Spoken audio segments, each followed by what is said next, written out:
Olá, multis! Posso fazer duas perguntinhas rápidas? Você já tentou dar aula com a cabeça cheia, esgotado, sem paciência? Ou então já tentou ensinar um aluno que claramente estava com sono, ou aquele dia acordou mais irritado, ou estava completamente desmotivado? Pois é, quando a gente ou o aluno não está bem emocionalmente, nada flui como deveria, não é mesmo? E por isso que é importante a gente cuidar da nossa saúde emocional. Não é frescura nem luxo, é base. Base para ensinar, base para aprender e principalmente base para conviver. Hoje eu quero conversar com você sobre isso. Eu sou a Danielle Dutenhefner, aqui do Instituto Multisaberes, e te convido a refletir comigo sobre esse tema tão importante. Então, por que falar de habilidade socioemocional na escola? Durante muito tempo a gente achava que bastava passar o conteúdo e pronto. Mas hoje a gente já sabe também, e a ciência comprova, que a emoção e a aprendizagem, elas andam juntas, gente. Se o aluno está frustrado, inseguro ou passando por momentos difíceis, ele simplesmente não vai conseguir acessar o que ele tem de melhor ali dentro do cérebro dele para aprender. E a própria BNCC, ela reconhece isso, colocando o desenvolvimento socioemocional como parte da formação integral dos estudantes lá na nossa base curricular. E tem uma coisa que eu gosto sempre de lembrar, e talvez você também já tenha se pegado pensando sobre isso. Olha só, às vezes a gente vê que um aluno ele tá super indisciplinado e pensa, ele é mal educado mesmo. Mas como eu comentei no vídeo anterior, que eu convido vocês a assistir, eu vou deixar aqui na descrição para vocês verem mais tarde. Por trás de um mau comportamento, quase sempre tem um cérebro em sofrimento. E às vezes, o que a gente chama de falta de interesse é só um medo de errar ou de passar vergonha ali na frente dos amigos. Ou é aquela negação, pode também significar que a criança está frustrada e está acumulando isso lá dentro dela. Aquela agitação sem fim pode ser ansiedade disfarçada. E eu me lembro bem de um aluno que me marcou muito na minha vida, que tinha uma fama péssima. Todos os professores do primeiro ano já sabiam quem ele era e, sinceramente, todo mundo pedia para ele não ficar com ele. Mas ele acabou ali vindo para minha turma. E com o tempo eu fui percebendo que o comportamento dele estava muito ligado a questões familiares ali que ele vinha vivenciando e não estava conseguindo resolver. E a mudança ela veio aos poucos. Ele passou de um aluno terrível para uma criança carinhosa, querida pela turma e cheia de vontade de acertar. Gente, era tão fofo. E por isso que eu digo com toda certeza, ensinar o aluno a lidar com as próprias emoções dele é tão importante quanto alfabetizar ou até mesmo ensinar matemática.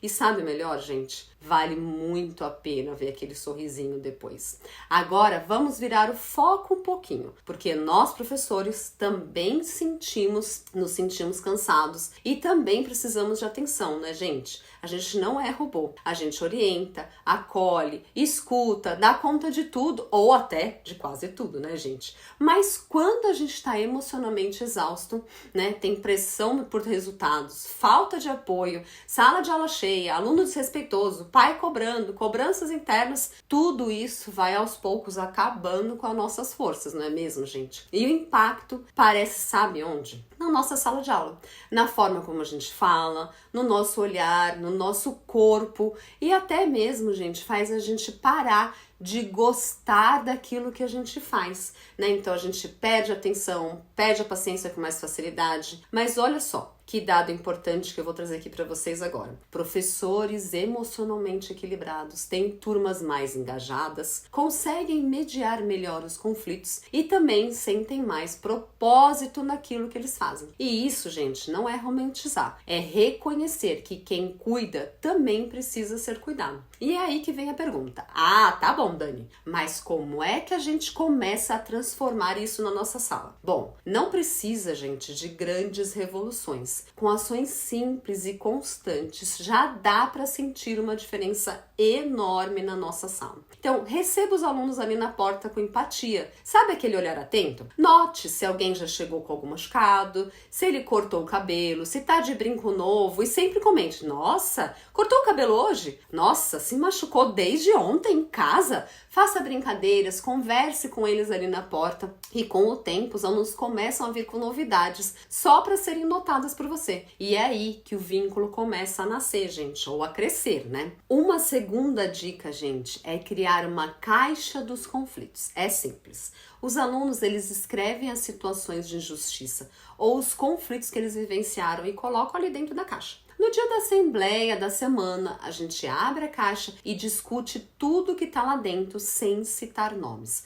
O foco deve ser a situação e não os alunos. Essa mudança de foco ajuda a evitar estigmas, gente. Vou contar aqui um caso para vocês. Eu tive certa vez um aluno com transtorno de integração sensorial que acabava batendo em todos os colegas involuntariamente. Ele não controlava ali os membros. A turma começou a se afastar dele, mas quando a gente trouxe esse assunto na assembleia, sem apontar o dedo, todo mundo entendeu melhor a situação. A criança se desculpou e os colegas, eles voltaram a brincar com ele e ele também passou ali a tomar mais cuidado, porque mesmo que a gente não fale, né, gente, eles sabem quem são as crianças. Então, falar sobre o que a gente sente previne conflitos e aproxima as pessoas. Minha terceira dica é para você, professor. Autocuidado sem culpa. Então procure um lugar onde você encontre silêncio, uma música, um café na varanda, uma respiração mais tranquila. Parece simples, mas isso pode salvar o seu dia. Quer um exemplo pessoal? Eu comecei o meu doutorado em janeiro de 2019 e em março de 2020 veio a pandemia. Nessa época, minha filha estava ali no primeiro ano, bem na fase de alfabetização. As aulas, elas começaram a ser online e no começo elas eram vídeos, né? Então,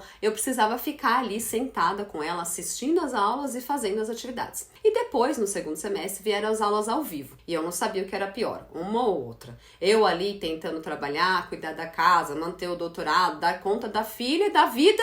E aí, eu sim cheguei no limite. Quis desistir, gente. Até cheguei a falar com a minha orientadora. Mas sabe o que me salvou? Eu adoro ler. E os romances de ficção ali com finais felizes, sim, eu mergulhava neles, em livros leves, acolhedores, cheios de esperança. E eles, gente, foram o meu escape, meu respiro, meu abrigo. Por isso que eu te digo, encontre o seu hobby. Pode ser qualquer coisa. Uma dança, uma leitura, uma caminhada, um bordado, música, série, qualquer coisa, gente, qualquer coisa que te faça bem, mas encontre um momento só seu. E para fechar, eu quero te deixar com essa reflexão, gente. Quando a gente constrói vínculo com os nossos alunos, quando há escuta e quando as emoções podem ser expressadas ali sem medo na sala de aula, o respeito ele cresce, os conflitos com certeza diminuem e o aprendizado ele aumenta exponencialmente. O cérebro só aprende quando todas as nossas funções estão trabalhando em harmonia. E é isso que a gente precisa promover no nosso dia a dia da sala de aula com os nossos alunos. E também para nós, né, gente? Porque nós não somos de ferro. Agora, me conta aqui nos comentários como você tem cuidado da sua saúde emocional e também da saúde emocional dos seus alunos. Se esse vídeo fez sentido para você, manda para aquele colega que também está precisando ouvir essas dicas. E claro, não esquece de se inscrever no nosso canal, hein, gente? Para continuar recebendo todos os nossos vídeos e conversando com a gente aqui. Vamos juntos construir uma escola mais humana, mais justa e mais consciente, onde todo mundo ensina, aprende e vive com mais equilíbrio, gente.